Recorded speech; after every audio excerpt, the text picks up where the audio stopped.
কেমন আছেন সবাই? নিশ্চয়ই অনেক ভালো। আমিও আলহামদুলিল্লাহ বেশ আছি। অনেকদিন আপনাদের সাথে কোনো লং ভিডিও শেয়ার করা হয় না। তাই ভাবলাম আজকে একটা লং ভিডিও শেয়ার করি।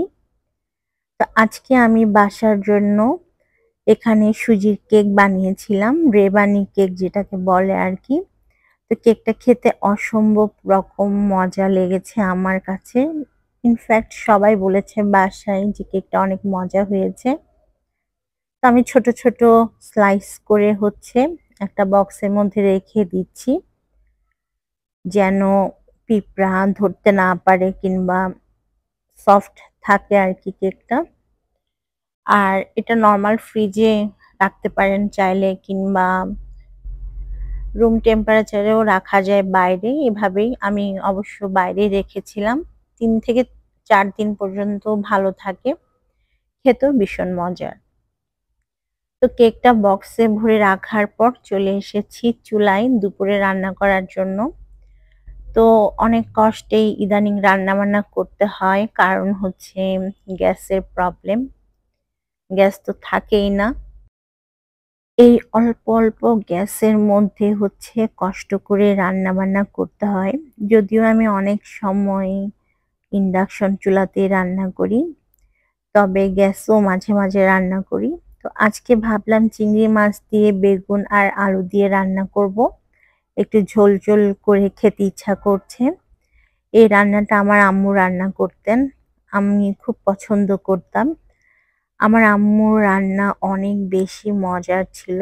যে খেয়েছে সেই বলতো যে খুবই স্বাদের। তো আমি খানিকটা আমার আম্মুর হাত পেয়েছি আলহামদুলিল্লাহ। আমার রান্নাও অতটা খারাপ হয় না। যদিও এটাকে এখন অনেকেই বলবেন যে আমি নিজের প্রশংসা নিজেরই করছি। ব্যাপারটা আসলে তা না। আসলে আমি ভালো রান্না করতে পারি। অনেকেই বলেছে আরকি। এজন্য নিজের মধ্যে আসলে একটা কনফিডেন্ট চলে এসেছে যে আমি ভালো রান্না করতে পারি। ব্যাপারটা কিন্তু রং। আমি মোটেও ভালো রান্না করতে পারি না। আপনাদের সাথে একটু মজা করেছি, আর কিছু না। মোটামুটি চলার মতো রান্নাই আমি করতে পারি। মানে খেয়ে পরে বাঁচতে পারবো আরকি। সেরকম রান্নাগুলোই করতে পারি। আহামরি কোনো কিছু পারি না আসলে। তো বেগুন আলুর এই তরকারিটা আমার আম্মু প্রায় সময় রান্না করতেন ঝোল দিয়ে। আমরাও খুব পছন্দ করতাম। আমার কাছে এটা অসম্ভব ভালো লাগে। মাঝে, মাঝে আমি রান্না করি যদিও ছেলেদের বাবার এই ঝোল, ঝোল তরকারি একদমই পছন্দ না। তবে আমি নিজের জন্যই রান্না করি যখন আমার খেতে ইচ্ছা করে আরকি। মাঝে, মাঝে নিজের ইচ্ছাগুলোকেও মূল্যায়ন করতে হয়। আপনি যদি নিজের ইচ্ছাগুলোকে কবর দিয়ে দেন, মূল্যায়ন না করেন, তাহলে দিন শেষে আপনি কিন্তু নিজেকে ঠকাবেন, নিজেকে ঠকাচ্ছেন। আমরা মেয়েরা যেটা করি সবার কথা, সংসারের সবার কথা, পরিবারের সবার কথা চিন্তা করতে, করতে নিজেদের কথা চিন্তা করি না। আমাদের যে একটা লাইফ আছে, আমাদেরও ইচ্ছা অনিচ্ছা আছে, সেদিকে আমরা কখনোই মনোযোগ দেই না।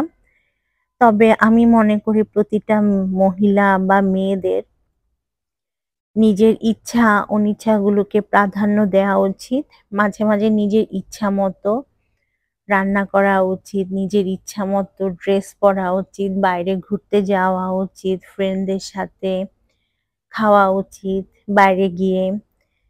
এতে আপনার মানসিক স্বাস্থ্য যেমন ভালো থাকবে, সেই সাথে আপনার মনও ভালো থাকবে। আমরা অনেকে আছি এই জিনিসগুলো করি না। সারাক্ষণ এক জায়গায় বসে থাকি। এখন থেকে চেষ্টা করবেন যারা আছেন আরকি আমার ভিউয়ার্স আপুরা, তারা নিজের জন্য একটু সময় বের করবেন, নিজেকে সময় দিবেন, নিজের ইচ্ছাগুলোকে প্রাধান্য দিবেন। তো বাচ্চাদের জন্য এখানে চিকেন কারি রান্না করেছি। আমার ছোট ছেলে চিকেন আর বিফ ছাড়া অন্য কোনো কিছুই খেতে চায় না। ভাত আরকি।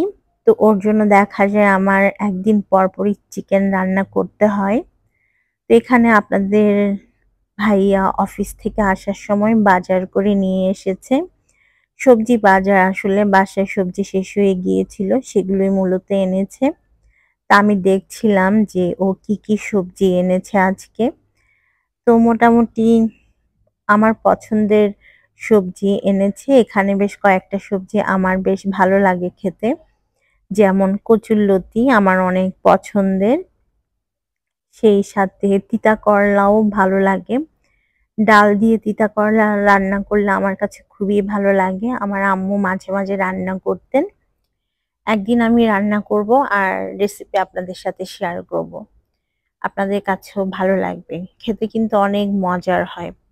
আসলে মাঝে, মাঝে ডিফারেন্ট কিছু রান্না করার ট্রাই করবেন। দেখবেন মুখে রুচির পরিবর্তন হবে। তো আপনাদের সাথে অনেকক্ষণ গল্প করেছি। দেখতে, দেখতে ব্লগের একদম শেষের দিকে চলে এসেছি। এখন বিদায় নেয়ার পালা। তো সবাই অনেক ভালো থাকবেন, সুস্থ থাকবেন। আর আমার ভিডিওগুলো যদি ভালো লাগে সবার কাছে অনুরোধ থাকবে আমার পেজটাকে ফলো দেয়ার। সেই সাথে ভিডিও আপনাদের ফ্রেন্ডস অ্যান্ড ফ্যামিলির সাথে শেয়ার করতে পারেন। আল্লাহ হাফেজ।